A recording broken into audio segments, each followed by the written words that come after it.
Chapter 6. All that year the animals worked like slaves, but they were happy in their work. They grudged no effort or sacrifice, well aware that everything that they did was for the benefit of themselves and those of their kind who would come after them, and not for a pack of idle thieving human beings. Throughout the spring and summer they worked a 60-hour week, and in August Napoleon announced that there would be work on Sunday afternoons as well. This work was strictly voluntary, but any animal who absented himself from it would have his rations reduced by half. Even so, it was found necessary to leave certain tasks undone. The harvest was a little less successful than in the previous year, and 2 fields which should have been sown with roots in the early summer were not sown because the plowing had not been completed early enough. It was possible to foresee that the coming winter would be a hard one. The windmill presented unexpected difficulties. There was a good quarry of limestone on the farm, and plenty of sand and cement had been found in one of the outhouses, so that all the materials for building were at hand. But the problem the animals could not at first solve was how to break up the stone into pieces of suitable size. There seemed no way of doing this except with picks and crowbars, which no animal could use, because no animal could stand on his hind legs. Only after weeks of vain effort did the right idea occur to somebody, namely, to utilize the force of gravity. Huge boulders, far too big to be used as they were lying all over the bed of the quarry. The animals lashed ropes around these, and then, all together, cows, horses, sheep, any animal that could lay hold of the rope, even the pigs sometimes joined in at critical moments. They dragged them with desperate slowness up the slope to the top of the quarry, where they were toppled over the edge, to shatter to pieces below. Transporting the stone when it was once broken was comparatively simple. The horses carried off the cartloads, the sheep dragged single blocks, even Muriel and Benjamin joked themselves into our old governess cart and did their share. By late summer a sufficient store of stone had accumulated, and then the building began, under the superintendence of the pigs. But it was slow, laborious process. Frequently it took a whole day of exhausting effort to drag a single boulder to the top of the quarry, and sometimes, when it was pushed over the edge, it failed to break. Nothing could have been achieved without Boxer, whose strength seemed equal to that of all the rest of the animals put together. When the boulder began to slip, and the animals cried out in despair at finding themselves dragged down the hill, it was always Boxer who strained himself against the rope and brought the boulder to a stop. To see him toiling up the slope, inch by inch, his breath coming fast, the tips of his hoofs clawing at the ground, and his great sides matted with sweat, filled everyone with admiration. Clover warned him sometimes to be careful not to overstrain himself, but Boxer would never listen to her. His two slogans, "I will work harder," and "Napoleon is always right," seemed to him a sufficient answer to all problems. He had made arrangements with the cockerel to call him 3/4 of an hour earlier in the mornings instead of half an hour, and in his spare moments, of which there were not many nowadays, he would go alone to the quarry, collect a load of broken stone, and drag it down to the side of the windmill unassisted. The animals were not badly off throughout that summer, in spite of the hardness of their work. If they had no more food than they had had in Jones's day, at least they did not have less. The advantage of only having to feed themselves, and not having to support 5 extravagant human beings as well, was so great that it would have taken a lot of failure to outweigh it. And in many ways the animal method of doing things was more efficient and saved labor. Such jobs as weeding, for instance, could be done with a thoroughness impossible to human beings, and again, since no animal now stole, it was unnecessary to fence off pasture from arable land, which saved a lot of labor on the upkeep of hedges and gates. Nevertheless, as the summer wore on, various unforeseen shortages began to make themselves felt. There was need of paraffin oil, nails, string, dog biscuits, and iron for the horses' shoes, none of which could be produced on the farm. Later there would also be need for seeds and artificial manures, besides various tools, and finally the machinery for the windmill. How these were to be procured no one was able to imagine. One Sunday morning, when the animals assembled to receive their orders, Napoleon announced that he had decided upon a new policy. From now onwards Animal Farm would engage in trade with the neighboring farms, not, of course, for any commercial purpose, but simply in order to obtain certain materials which were urgently necessary. The needs of the windmill must override everything else, he said. He was therefore making arrangements to sell a stack of hay and part of the current year's wheat crop, and later on, if more money were needed, it would have to be made up by the sale of eggs, for which there was always a market in Wellington.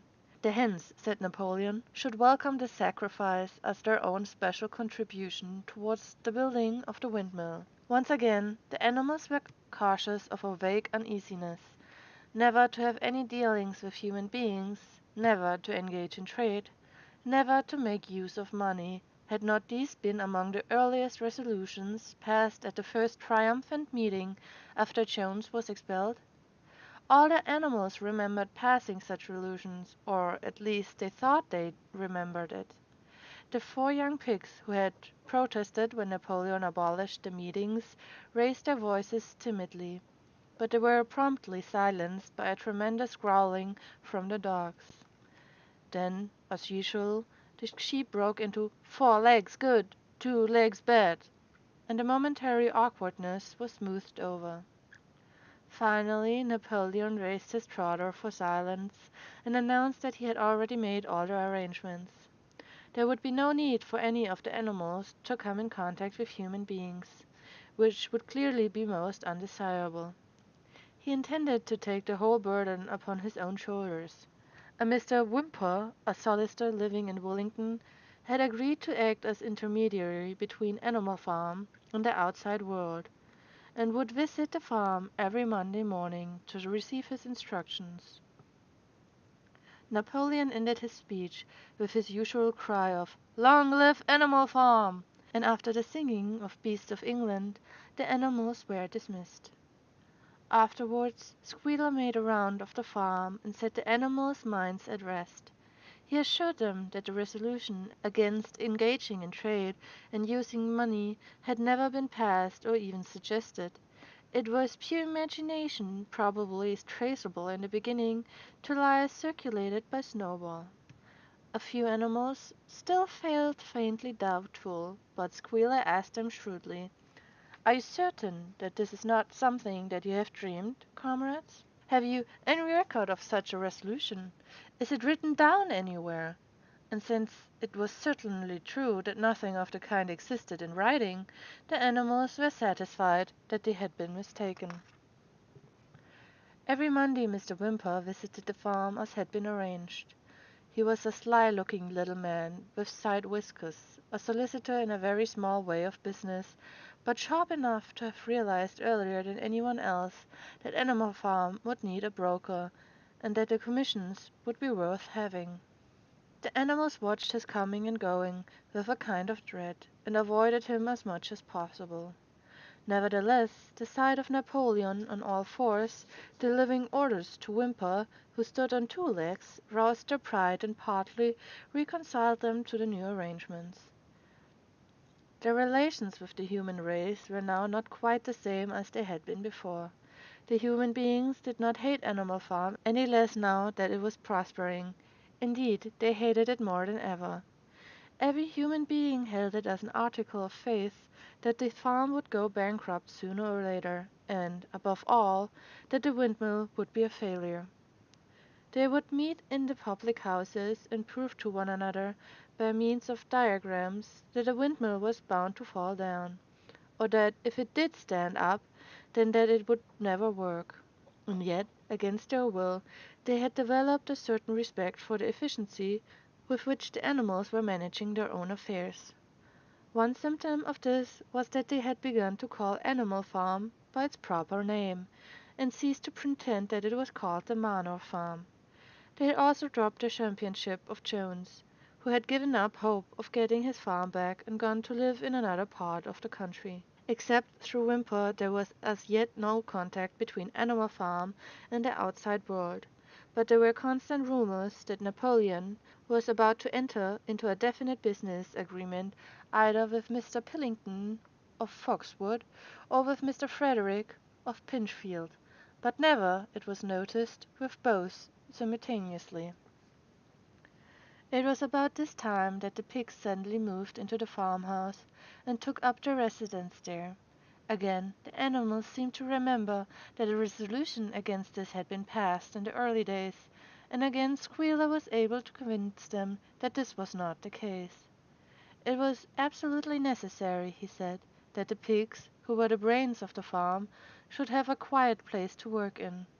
It was also more suited to the dignity of the leader, for of late he had taken to speaking of Napoleon under the title of leader, to live in a house than in a mere sty. Nevertheless, some of the animals were disturbed when they heard that the pigs not only took their meals in the kitchen and used the drawing-room as a recreation room, but also slept in the beds. Boxer passed it off as usual with "Napoleon is always right," but Clover, who thought she remembered a definite ruling against beds, went to the end of the barn and tried to puzzle out the 7 commandments which were inscribed there. Finding herself unable to read more than individual letters, she fetched Muriel. "Muriel," she said, "read me the 4th commandment. Does it not say something about never sleeping in a bed?" With some difficulty Muriel spelled it out. "It says, 'No animal shall sleep in bed with sheets,'" she announced finally.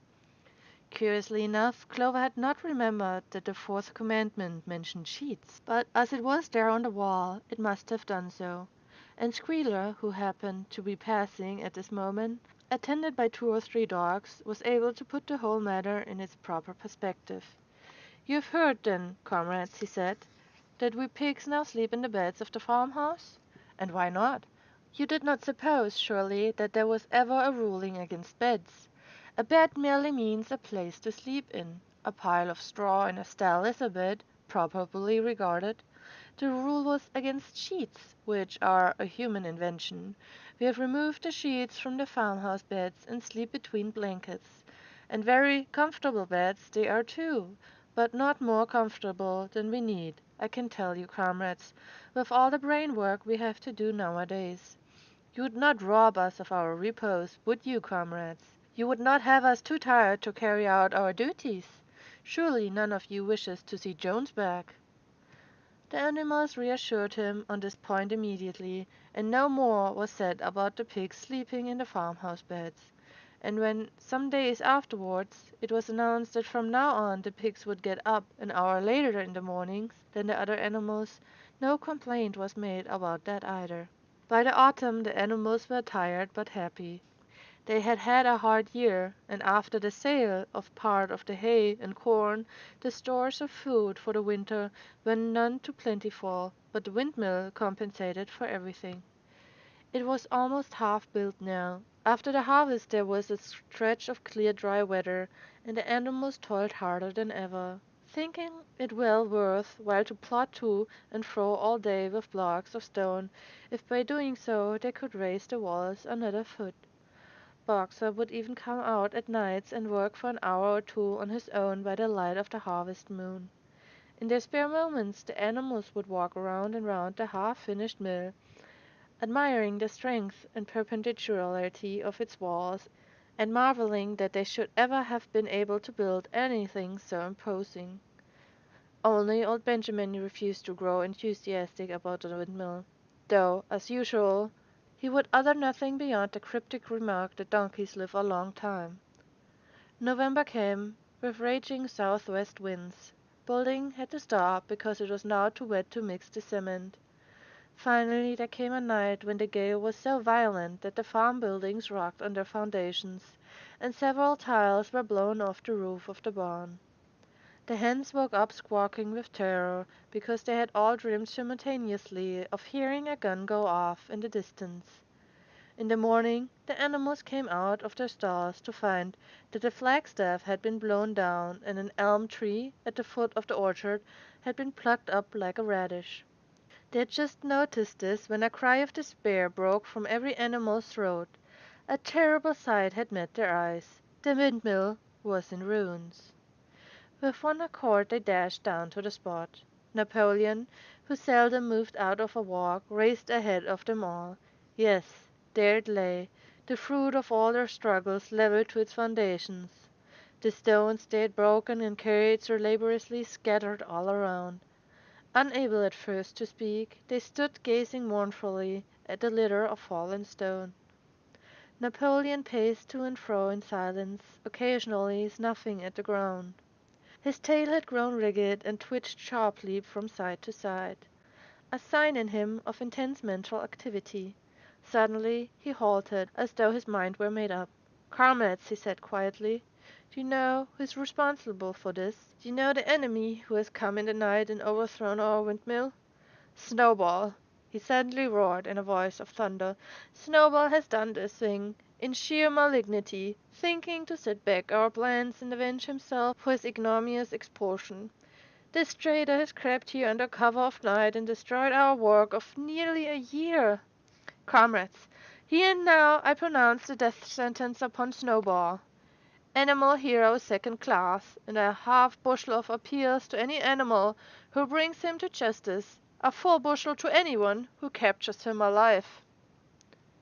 The animals were shocked beyond measure to learn that even Snowball could be guilty of such an action.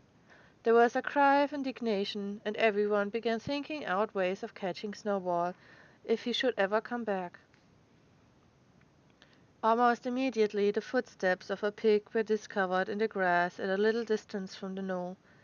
They could only be traced for a few yards, but appeared to lead to a hole in the hedge. Napoleon snuffed deeply at them and pronounced them to be Snowball's. He gave it as his opinion that Snowball had probably come from the direction of Foxwood Farm. "No more delays, comrades!" cried Napoleon, when the footprints had been examined. "There is work to be done. This very morning we begin rebuilding the windmill, and we will build all through the winter, rain or shine. We will teach this miserable traitor that he cannot undo our work so easily. Remember, comrades, there must be no alternation in our plans. They shall be carried out to the day. Forward, comrades! Long live the windmill! Long live Animal Farm!"